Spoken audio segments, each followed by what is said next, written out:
68세의 새로운 시작. 이건 저의 이야기입니다. 68세 김영숙 씨는 아파트 베란다에서 빨래를 널며 한숨을 쉬었다. 남편이 떠난 지 3년. 자식들은 각자의 삶에 바빠 명절에나 얼굴을 보는 사이가 되었다. 매일이 똑같았다. 아침 6시에 일어나 혈압약을 먹고 근처 경로당에서 시간을 보내다 저녁에 홀로 TV를 보며 잠드는 일상. 그날도 평소처럼 우편함을 확인하러 내려갔는데 낯선 택배가 하나 들어있었다. 보내는 이는 박철민이라고 적혀 있었지만 영숙은 그런 사람을 아는 기억이 없었다. 택배를 뜯어보니 오래된 사진 한 장과 편지가 들어있었다. 사진 속 젊은 남녀는 영숙 자신과 첫사랑이었던 철민이었다. 45년 전 헤어진 그 사람. 편지에는 이렇게 적혀 있었다. 영수가 오랜만이다. 갑자기 연락해서 미안하다. 나도 이제 혼자가 되었다. 아내 가장년에 세상을 떠났거든. 우연히 너의 소식을 들었는데 너도 혼자라고 하더라. 한번 만나서 차라도 한잔하면 안 될까? 할 이야기가 많다. 철민, 드림, 영숙의 손이 떨렸다. 45년 전 부모의 반대로 강제로 헤어져야 했던 그 사람. 결혼 후에도 가끔 꿈에 나타나곤 했던 첫사랑. 기가 막히게도 영숙은 중얼거렸다. 이 나이에 이런 일이. 영숙은 며칠을 고민했다. 자식들에게 말하자니 뭐라고 할지 뻔했다. 엄마, 나이가 몇인데 그런 생각을 해요? 하는 소리가 들릴 것 같았다. 하지만 마음 한구석에서는 바람이 불고 있었다. 새로운 무언가에 대한 갈망. 이대로 남은 인생을 틀에 박힌 일상으로만 보낼 수는 없다는 생각. 결국 영숙은 철민에게 연락했다. 목소리는 늘었지만 여전히 따뜻했다. 영수가 정말 오랜만이다. 철민아, 너도 많이 늙었구나. 둘은 웃었다. 45년의 시간이 한순간에 무너지는 것 같았다. 만나기로 한 곳은 젊은 시절 자주 가던 남산공원이었다. 지금은 엔서울타워가 서 있는 그 자리에서 둘은 재회했다. 철민은 여전히 다정한 눈빛을 가지고 있었다. 주름은 깊어졌지만 영숙을 바라보는 그 눈길은 예전과 같았다. 45년 동안 한 번도 너를 잊은 적이 없었다. 철민이 말했다. 나도 결혼 후에도 가끔 생각났어. 만약에 하는 생각들 말이야. 우리 두 사람은 매주 만나기 시작했다. 젊은 시절처럼 영화도 보고 맛있는 음식점도 다니고 때로는 가까운 여행도 떠났다. 영숙은 마치 다시 태어난 기분이었다. 거울을 보며 화장도 하고 새 옷도 사기 시작했다. 경로당 친구들은 영숙의 변화에 놀라워했다. 영숙이 너 요즘 왜 이렇게 예뻐졌어? 무슨 좋은 일 있어? 영숙은 그저 미소만 지었다. 그런데 어느 날 철민이 영숙에게 충격적인 고백을 했다. 영수가, 사실 나는 45년 전에 너를 포기한 게 아니었어. 무슨 말이야? 너희 아버지가 나를 찾아오셨거든. 그때 나는 가난한 공장 노동자였고 너는 대학생이었잖아. 아버지가 하신 말씀이 영숙이를 정말 사랑한다면 포기하라고 하시더라. 나의 눈에서 눈물이 흘렀다. 그래서 나는 너를 위해서 사라졌어. 하지만 평생 후회했다. 정말 그게 옳은 일이었는지. 아버지가 그런 말을. 영수가, 이제 우리 나이도 많고 남은 시간도 얼마 없잖아. 그런데 또 이렇게 만났어. 이게 우연일까? 영숙과 철민의 관계가 깊어질 무렵 영숙의 큰아들 준호가 갑자기 집에 나타났다. 엄마, 요즘 어디 다니세요? 경로당 아주머니들이 엄마가 남자랑 손을 잡고 다닌다고 하던데요. 영숙은 당황했다. 그게 아들아, 나이가 몇 살인데 그런 부끄러운 짓을 하세요? 아버지 돌아가신 지 겨우 3년밖에 안 됐는데 준호야. 엄마도 외로워. 외로우면 교회라도 다니시지. 우리 체면이 아무튼 안 돼요.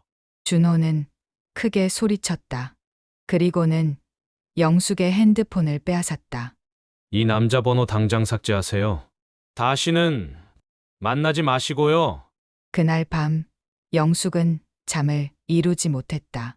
아들의 말이 맞는 것일까? 정말 자신이 부끄러운 짓을 하고 있는 것일까? 하지만 며칠 후 더 충격적인 사실을 알게 되었다. 영숙과 철민이 연락이 끊어진 후 철민은 직접 영숙의 집을 찾아왔다.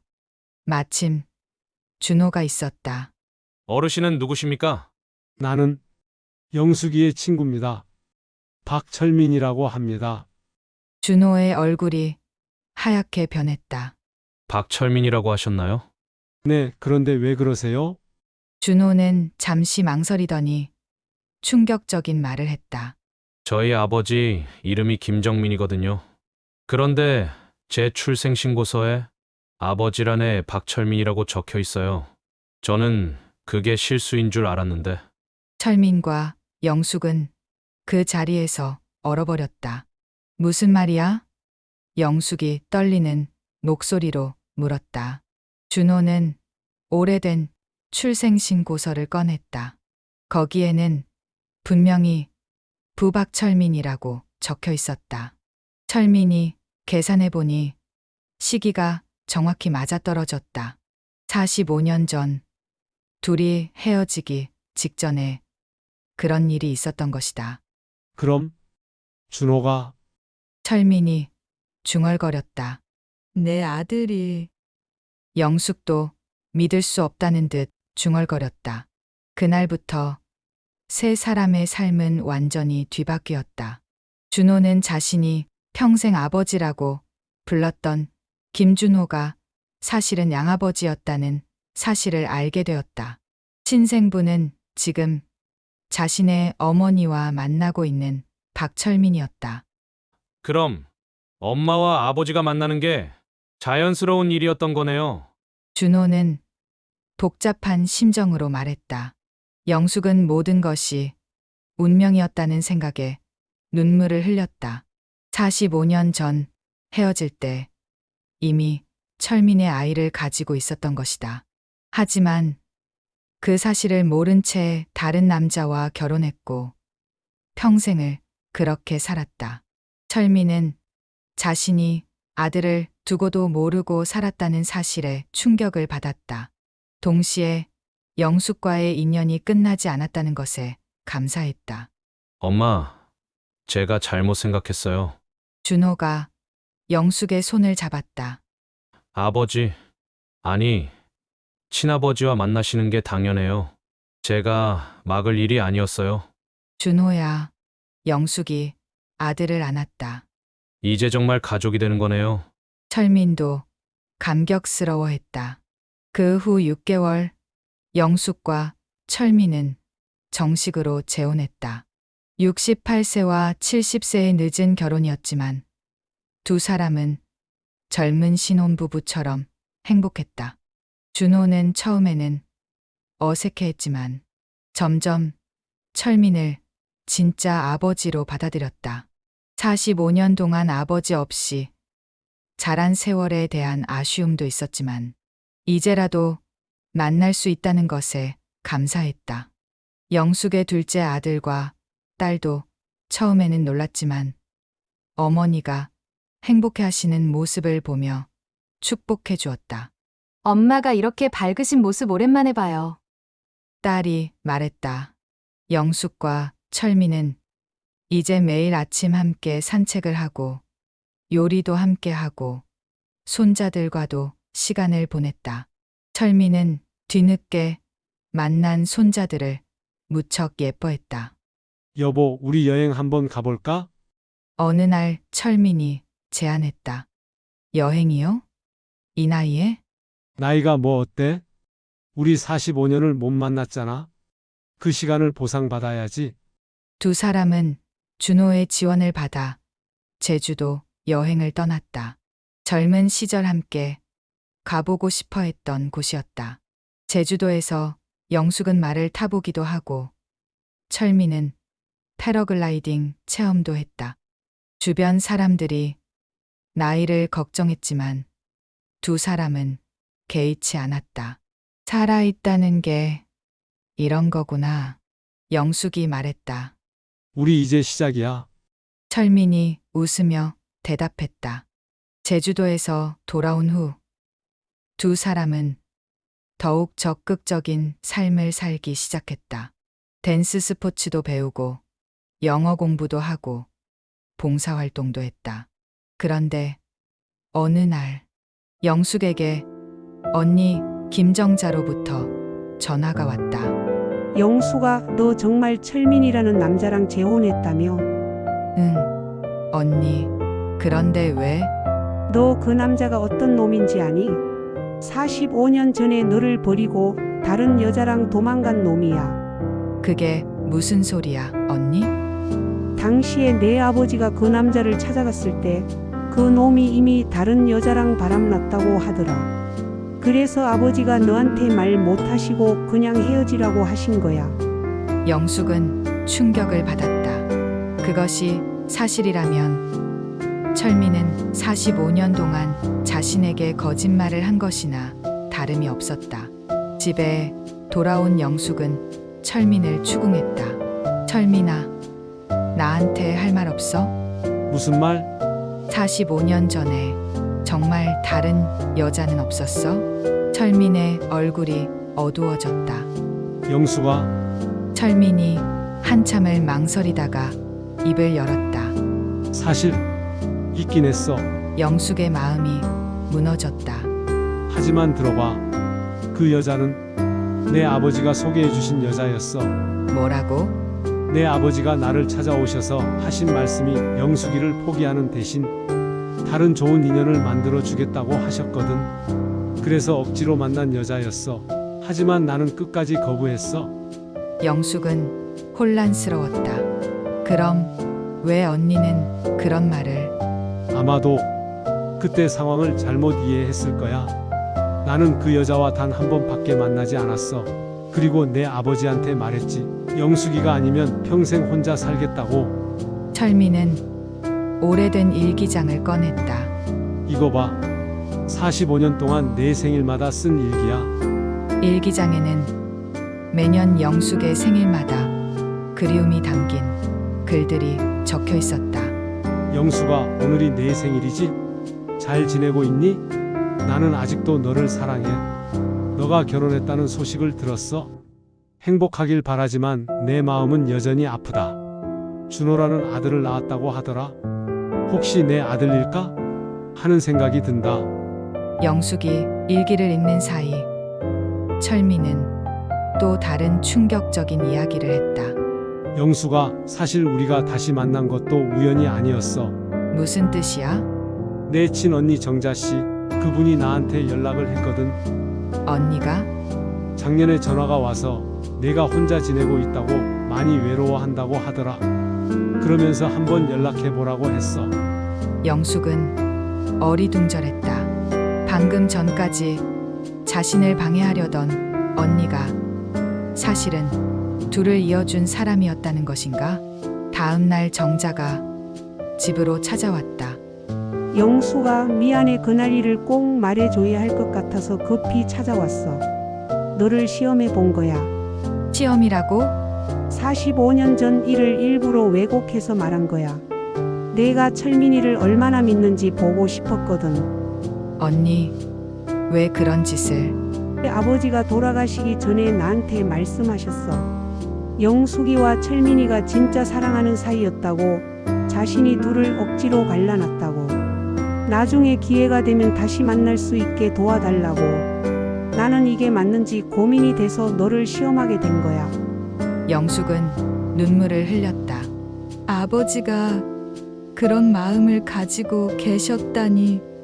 내 아버지는 평생 그 일을 후회하셨어. 젊은 시절에는 몸벌이 중요하다고 생각했는데 나이 드시고 나니까 사랑이 더 소중하다는 걸 깨달으셨대. 정자는 계속 설명했다. 그래서 철민이 형부의 아내가 돌아가셨다는 소식을 들었을 때 바로 연락드린 거야.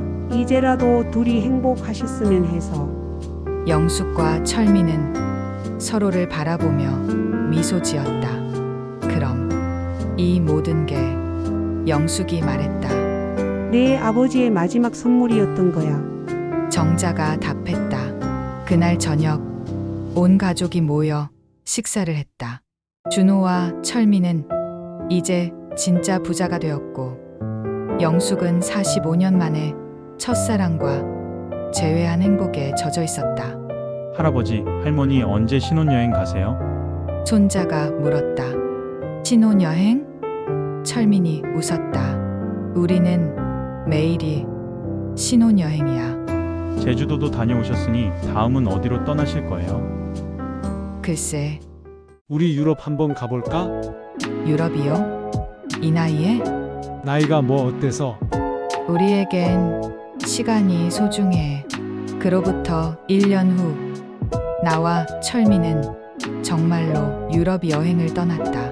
70세가 다 되어서 처음 타본 비행기, 처음 본 외국 풍경들. 파리에서는 에펠탑 앞에서 사진을 찍고, 로마에서는 트레비 분수에 동전을 던지며 소원을 빌었다. 다음 생에도 함께 하자는 소원을. 여보, 우리 정말 기가 막힌 인생을 살고 있는 것 같아. 영숙이 말했다. 맞아. 누가 68세에 이런 모험을 할 줄 알았겠어? 만약 45년 전에 헤어지지 않았다면? 그럼 이런 감동도 없었을 거야. 모든 일에는 때가 있는 법이지. 두 사람은 손을 잡고 로마의 석양을 바라보았다. 68세와 70세의 새로운 시작. 나이는 숫자에 불과하다는 것을 증명하듯이 그들의 눈은 20살 청춘처럼 빛나고 있었다. 집으로 돌아와서 영숙은 일기를 썼다. 오늘로 철민이와 재혼한 지 1년이 되었다. 68년을 살면서 이렇게 행복한 적이 없었던 것 같다. 인생은 정말 끝까지 살아봐야 하는 것 같다. 언제 어떤 기적 같은 일이 일어날지 모르니까. 그리고 마지막 줄에 이렇게 적었다. 나이는 정말 숫자에 불과하다. 사랑하고 모험하고 꿈꾸는데 나이 제한은 없다. 내 인생 후반부는 지금부터 시작이다.